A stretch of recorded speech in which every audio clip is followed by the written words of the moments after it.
Hey everybody, I graded your part one projects yesterday and released those grades, and then graded your discussion boards yesterday evening and today so that you would have feedback.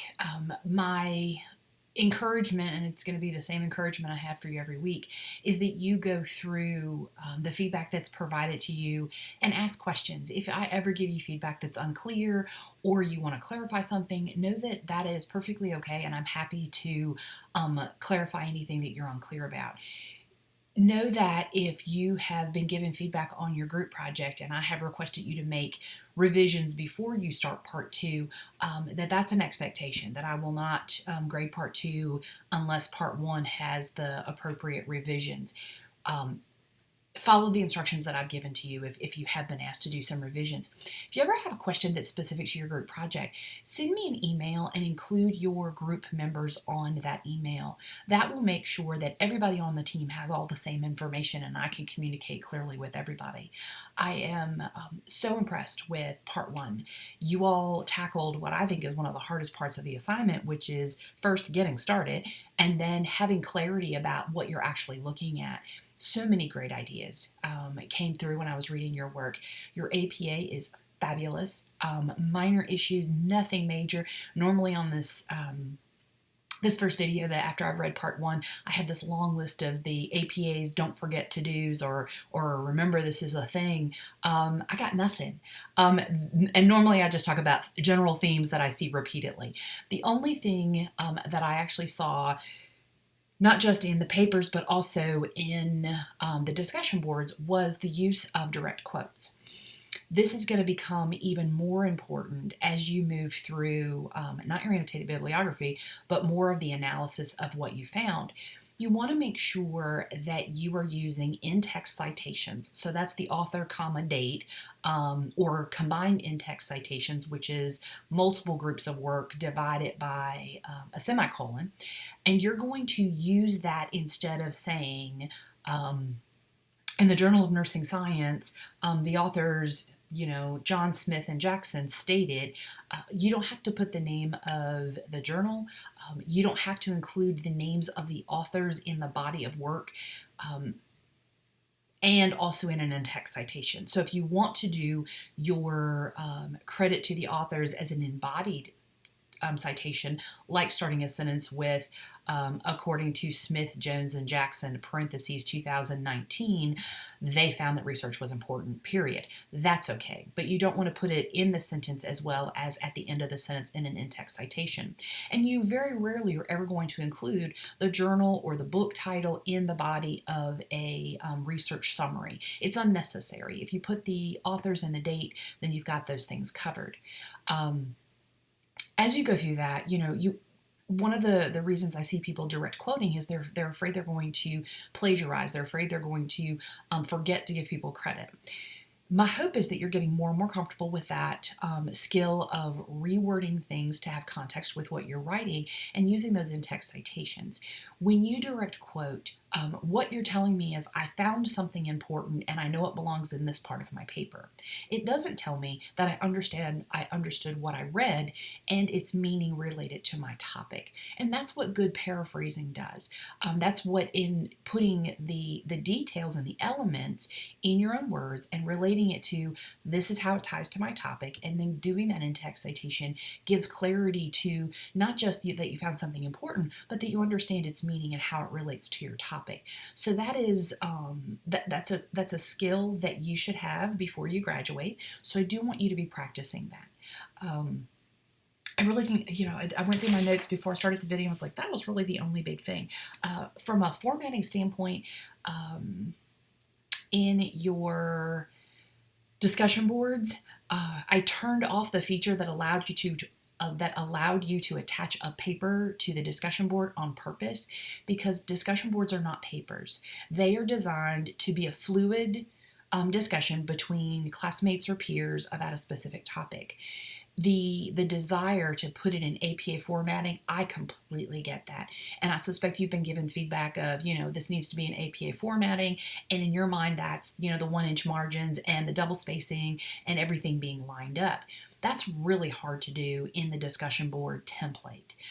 What I am looking for from a discussion board standpoint, APA focus, is that you're using references and citations appropriately, and that your references, um, it is getting ready to be 11 o'clock, so you're going to hear my chime clock ring 11 times. Please forgive me. I always forget to turn it off. Okay, so we're going to ignore the 11 chimes that are getting ready to come.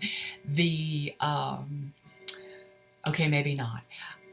It's amazing how you live with a clock your whole life, and I don't even hear the chimes until I'm trying to record something, or a guest is here and they say, "What's that sound? Is it your doorbell?" No, it's my clock. Okay, now I really have lost my place. Okay, I'll come back to it. Oh, copying a paper. So when you're doing your citations, what I'm looking for is that the key elements for a reference are there, and that you've done your capitalization. I'm not going to be looking at spaces and whether the italics is perfect. That is really hard to do in discussion boards. The big thing for you is making sure that your material is there and that you have referenced and cited, and you've included the correct elements in your reference list. The spacing, as far as double lining and margins and stuff, don't worry about. It actually makes it harder to read if you write a paper, copy it, and you drop it in the discussion board post. It makes a really, really long post, and it makes it more challenging to read. So be thoughtful about that. I'm perfectly okay with you copying from a Word document. Just when you drop it into the discussion board, clean it up so it actually looks like paragraphs and that it's readable. My hope is when Ms. Crawford and I designed this course, we talked a lot about meaningful topics for discussion boards and things that we wanted you to discuss, we wanted you to explore. One of the things that we talked a lot about was ethical research practices and how the Belmont report informed our understanding of a better way to do things. So appreciate your insights and your thoughtfulness about the studies that were out there. So rarely do I have I think there's 7, all studies touched on, and every single one of the studies was touched on by somebody. And shout out to Adriana, who was the only one that did the Guatemalan STD study. For some reason, that one either isn't ever done or is rarely done. So kudos for her for braving the one that was a little bit different. One of your classmates, Ashley, in her discussion board post, I think she did the Stanford experiment, she used the word dehumanizing. And that word just really caught me in thinking about all of these studies that were done that you were asked to look at. So if you think about the populations involved, we had minorities, we had orphaned children, we had military police, or military personnel, and then prisoners, and we had students. When you think about those populations, the first thing that comes to mind is vulnerable population. These people were not in a position of power. There is a major power and subservient perspective where there is somebody that's the boss of them, and they are unable to make autonomous decisions on their own.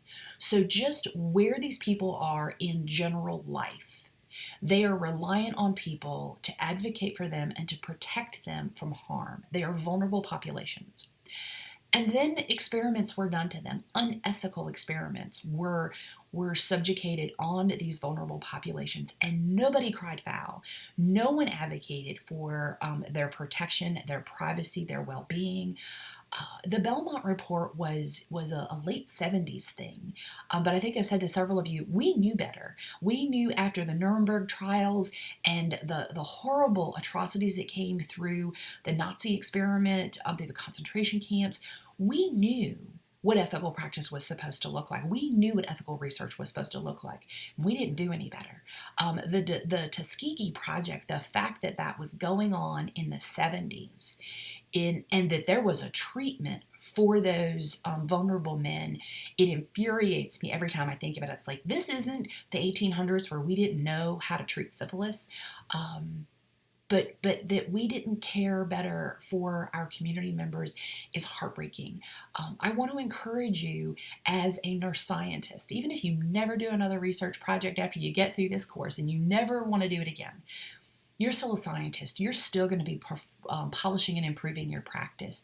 I want you to always be looking at yourself in a primary role of an advocate. How are you, as a professional nurse, advocating for those who are vulnerable? How are you the voice of someone who has no voice? And very often, it for you is going to be a terrified patient who's getting ready to go into surgery, or someone that's been given a diagnosis that they don't know what to do with, or a mom and dad at the bedside of a pediatric patient who's really sick, or a woman giving birth for the first time, and all these things are happening around her and she's not sure what to do. You are the voice. And when we think about advocacy, you are the actual person that is going to be the voice for that person who doesn't know what to ask, doesn't know what they don't know, or is too afraid to ask questions. These members, these community members that were violated in these studies that you all looked at, they had bad things happening to them and nobody was their voice. And that is a real failure of the scientists that did these studies. And it's a real failure of our scientific community that we were not more aggressive much earlier, looking at vulnerable populations and how we can protect them. I don't want any of us to ever fall into that trap. So truly appreciate your thoughtfulness in that. Going back to Ashley's point of the dehumanizing of these subjects, when we violate ethical principles that maintain an individual's autonomy and self-efficacy, freedom of choice, that self-determination, Ashley is exactly on point. We dehumanize our subjects in our studies. We take away their dignity in driving their own life decisions, and we do treat them as if though they are not human. And that is a significant failure in the scientific community. So I appreciate her wording in that, and I really want you to bring this to heart and think about, what does this look like? Okay, so we've talked about, how to use feedback, a little bit of polish on APA, the discussion board, topics we've talked about. Let's talk briefly about this week. This week you're doing an annotated bibliography. 10 to 15 articles related to your topic. And when you look at your topic, I want you to be researching your control, whatever your standard of practice is that you set in your PICO, and then your intervention, whatever you set in your PICO. So you're going to spend time gathering information about both of these topics, and you're going to do your annotated bibliography. In Blackboard, under the assignment rubric tab, under the evidence-based project, where you have the more detailed instructions of this assignment, there is a link to Purdue OWL that gives you a walkthrough for an annotated bibliography and explains the format. The content of your annotated bibliography should be very concise, less than 100 words. And you should tell me what the research article found and how it relates to your PICO. That's about it. A little bit of background about the article is okay, but I really want to know, this is what these researchers studied, this is what they found, and this is how it relates specifically to my PICO question. If you cannot answer, this is how it relates to my PICO question in an exact way, it should not be on your annotated bibliography.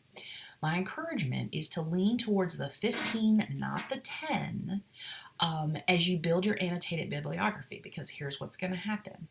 If you throw in articles that don't really meet your PICO standard, don't answer your question, aren't published within the last 5 years, I think those are the two main ways.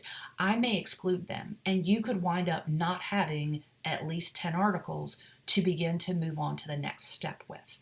So, and that means you have to go back into your research methods and you have to go find more articles.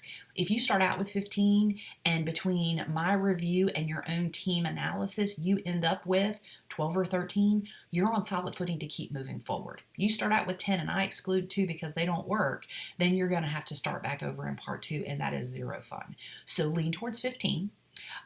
As a group, agree on keywords. These are the keywords we're going to look at for our control. These are the keywords we're going to look at for our intervention. And we're going to use those keywords consistently between the 3 or 4 of us, and we're going to use different databases. Don't everybody just go wander and find what you can find. Have a strategy so that you're not wasting time. Have one person look in CINAHL, one person look in Ovid, one person look in PubMed, using the same keywords, using the same search terms. and come back and see what you found. Talk about this and then do your annotated bibliography. I will tell you that the APA in the annotated bibliography is like a blinking light. So whoever your APA guru in your team is, make sure they put their eyes on it and make sure that you've tightened that up. Your annotated bibliography should be in alphabetical order of the first author. It should be using a hanging indent in the body of your annotated bibliography, and it should be concise. Do not get long-winded on this, okay? Okay, I think that's it. If you have questions or concerns, remember my office hours, where they are. Group emails that are specific to your group, send them with everybody on the email. Okay, I think that's it. Know that I'm here. Oh, and general questions, logistics of who, what, where, when, how, where can I find? Please use the Ask the Professor link. It's linked directly to my email, so I'm going to get a notice that you've sent a question, and it helps prevent repeated emails of the same question to me. So if it's a general question, use the Ask the Professor link. Know that I am here. We're getting some momentum on the project, so if you're struggling anyway, holler out. Don't wait until you're really wandering in circles and struggling and need more support. I hope you guys are having a great week. I'm going to wrap up here, post this video, and head to office hours in Greenville. I will look forward to reading your part 3 next week. Y'all have a great week.